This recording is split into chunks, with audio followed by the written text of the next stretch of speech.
Alright, mga kababayan, mga kaibigan, mga katokis, mga kapots. Kamusta po kayong lahat? And once again, welcome po dito sa Simply Talkies Vlog. Tayo po'y magbibigay ng maiksing komento, opinion at reaksyon sa mga mainit na usaping pangpolitika sa ating bansa. Again, shout out po sa lahat and may God bless us all. So pag-usapan natin mga kababayan, ito pong nagbabalik na senador na tinatawag silang fiscalizer. Yung senator po na sinasabing hindi po ako tumanggap ng any PDAP or whatever pork barrel money, no? Ang tinutukoy po natin walang iba kundi si Senator Pampilo Ping Lacson. At ganun din po si Harry Roque, nilaglag na naman po ang kanyang among Vice Presidenteng Tukmol na Sara Duterte. So unahin natin mga kababayan, ito muna pong nandito sa balita ng politico.com na kung saan ito po. Ping Lacson wants expanded wiretap law versus money launderers, drug lords, putschis. Ha? Ano yung putschis? Kung maalala nyo, ang gaganda po ng mga panukalang batas ni Senator Pampilo Lacson, lalong-lalo na yung isang vlog natin dyan na gusto niya lalong paigtingin yung bank secrecy law. Gusto niyang i-amend yung Republic Act 1405 na tinatawag na bank waiver law sa section 2 nito. Na kinakailangan hindi po exempted sa bank secrecy law ang mga government officials and other employees of the government. Sabit po lahat diyan, pati ang AFP, pati ang PNP. No, ang gaganda ng mga panukalang batas ni Pampilo Lacson. Sana naman matuloy po yan mga kababayan. Sana lang matuloy. No, napakaganda. Ito naman, he wants the expanded wiretap law. Kailangan daw, siguro, ang limitation is less na lang para dito mabantayan mo yung mga money launderers, drug lords, and pushits. Putschits? I don't know how to pronounce this. No? Law enforcers may soon be allowed to eavesdrop. Ayan. Basta law enforcer, member ka ng law enforcement, allowed to eavesdrop on individuals involved in drug trafficking, robbery, money laundering, and military adventurism. Baka yun yung putschis, no? Tignan nga natin anong ibig sabihin nitong putschis na to, o whatever. How do you say this name? Parang, pasensya na kung medyo mali yung pronunciation natin, na bastos po hindi po yun ang ating ibig sabihin. Is someone who participate in advocate for a putsch, which is a sudden, forceful, illegal attempt to overthrow. Parang violent attempt to overthrow a government, o parang mga magkukudita. Yan, parang ganun po by the term lang no? How do you say it? Para naman maliwanag tayo. Para hindi tayo na mamali-mali. Pakinggan lang natin kung ano to. Put, short for put. Ito. Naku, may YouTube pa. Na mga kagabayan, tayo sa YouTube Ito po. Paano ba to? Putschis. Putschis. Putschis talaga, putschis. Grabe mga kababayan violent takeover of a government. Parang kudita siguro ito, no? Or military adventurism, ganun na rin yun.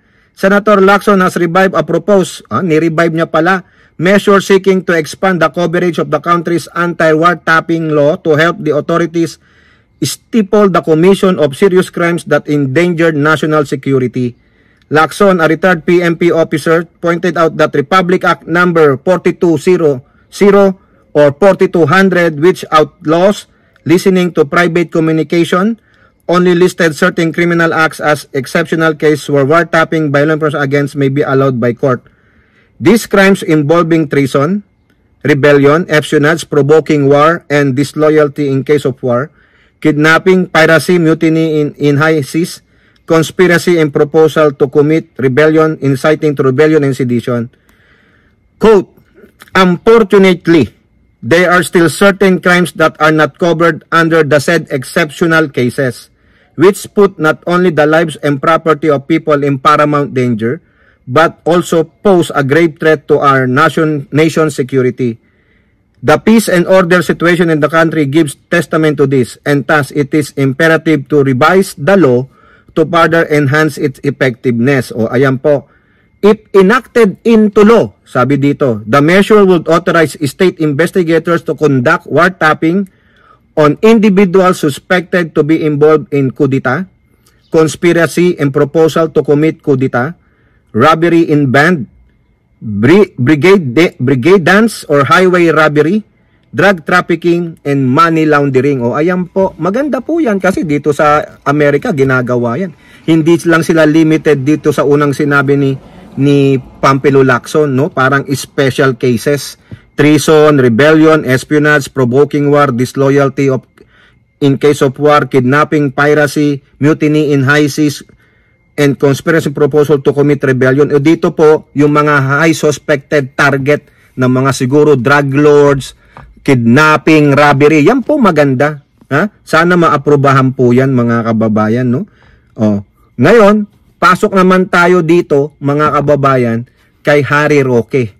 Kasi dito kay Harry Roque sa kadadaldalan nitong taong ito, para po siyang talakitok na walang, parang pinakain ng pokengkeng ng baboy nung bata siya, walang tigil sa pagsasalita, mga kababayan. Kasi meron na naman siyang quote card dyan.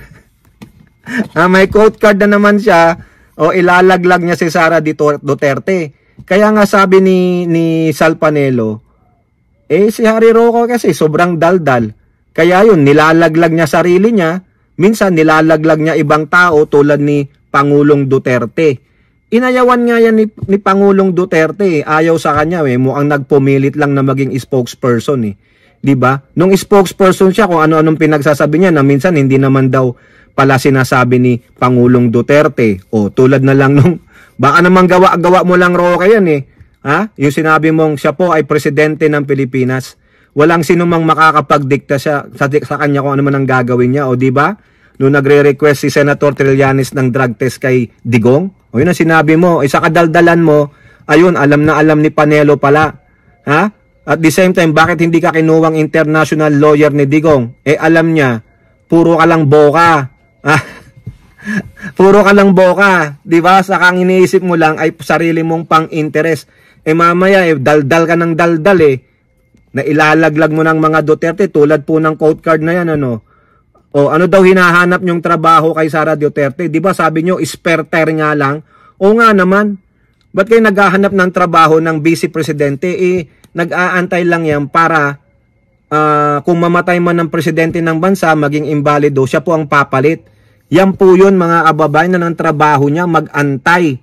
Para lang siyang pang-display. Pero ang napakamahal naman na display niyan, no? Para ka bang si Van Gogh, yung mga painting na gano'n na mamahalin, si Leonardo da Vinci, sila Juan Luna, ang mamahal ng painting. Biruin mo, walang trabaho, sumasahod ng 374,000. Walang trabaho, paano nang hihingi pa ng budget na dinagdagan pa ng DBM, ginawang 906 million. Anuhin niya yung pera na yun? Wala nga siyang trabaho Oy, DBM, Pangandaman, bakit mo pa dinagdagan ng ang hinihingi niyang budget? Di ba 760 lang? Bakit mo dinagdagan ng 146 million? Bakit? Nag-request? Dapat sabi mo wala ka naman trabaho bakit ka dadagdagan ng pondo? At dapat, ang sahod lang niyan, yun lang ginagastos niya. I-reimburse na lang, hindi yung 375,000 a month o have you? Wala naman mapakitang resulta. Ayaw niyo pang sabihin, ano ginawa mo sa Netherlands? Naka-personal vacation ako pero nagtatrabaho ako. Di ba ang gulo? Ibig sabihin, nagtrabaho ka. Balita mo, anong nagawa mo doon bilang vice presidente? Have you met somebody? Have you encouraged them to go to our country as tourist or businessman? Ganon wala po di ba? Nilaglag ni Harry Roque si Tokmol. Walang trabaho. Spare tire lang, sabi nyo. Ba't nyo hinahanapan ng trabaho? Di wag pala pasahurin. Di ba? Wag nyong pasahurin si Tokmol. Yan ang napakamahal na vice presidente. Hindi nagtatrabaho pero sumasahod ng libo-libong piso. May milyon pa yata siya. O di ba Harry Roque? Paano mo nga hindi depensa yan? Nilaglag mo siya. Pinatotohanan mo lang na hindi nagtatrabaho si Sara Tokmol Duterte. Galing na rin sa bibig mo. O, di ba, spare tire nga. Sabi sa Constitution, wala kang ibang gagawin kundi antayin mong matigok o maimbalido ang presidente. And then, that's the time na pwede ka kasi hindi niya na ma-discharge ang kanyang duty. So, par ngayon, sa BP, wala ka. President in waiting, walang trabaho. Kaya tama po si Roque. Kaya dapat lang na hindi pasahurin, ha? Huwag niyong pasahurin, bigyan ng malaking pondo ang department niya, yung Office of the Vice President. O, hindi pala department, yung opisina niya, di ba, nakakahiya. O, inamin ni Roque, spare tire lang, walang trabaho. Di wag pasahurin, kunin ang pera, i-reimburse niya lahat. Di ba? O, kayo po, ano pong inyong masasabi? Comment down below and don't forget to like and share. Hope to see you on next videos. Bye-bye. God bless.